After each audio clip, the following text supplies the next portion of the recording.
روز بولے جانے والے انگلش فقرات: تمہیں قرآن پاک کی تلاوت کرنی چاہیے، تمہیں نماز کے لیے مسجد جانا چاہیے، تمہیں خود کی فکر کرنی چاہیے، تمہیں اپنے ماں باپ کی عزت کرنی چاہیے۔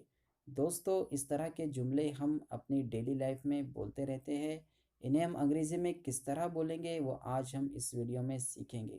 تو چلیے بغیر کسی دیری کے شروع کرتے ہیں۔ تمہیں روز قرآن پاک کی تلاوت کرنی چاہیے۔ You should recite the holy Quran daily. You should recite the holy Quran daily. Recite کے معنی ہوتے ہیں تلاوت کرنا۔ تمہیں نماز کے لیے مسجد جانا چاہیے۔ You should go to the mosque for prayers. You should go to the mosque for prayers. تمہیں خود کی فکر کرنی چاہیے۔ You should take care of yourself. You should take care of yourself. Take care کے معنی ہوتے ہیں فکر کرنا۔ تمہیں اپنے ماں باپ کی عزت کرنی چاہیے۔ You should respect your parents.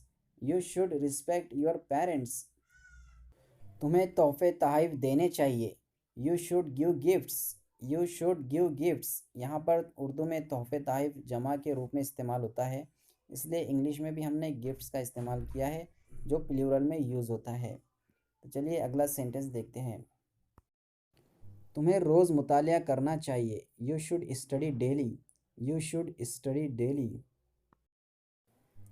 تمہیں ہر روز ورزش کرنی چاہیے۔ You should exercise every day.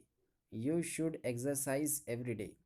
Video کے آخر میں دوستو آپ لوگوں کے لیے ایک سینٹنس ہے اور وہ ہے تمہیں خود کی فکر کرنی چاہیے۔ اس کا ٹرانسلیٹ کر کے آپ مجھے کمنٹ باکس میں بتائیے۔ دوستو اگر یہ ویڈیو آپ کو اچھا لگا ہے تو ویڈیو کو لائک، شیئر اور سبسکرائب ضرور کر دیجئے اور ساتھ میں بیل آئیکن کا بٹن بھی پریس کر دیجئے تاکہ ہماری آنے والی ویڈیوز کی نوٹیفیکیشن آپ کو ملتی رہے۔ ملتے ہیں اگلے ویڈیو میں نیکسٹ ٹاپک کے ساتھ۔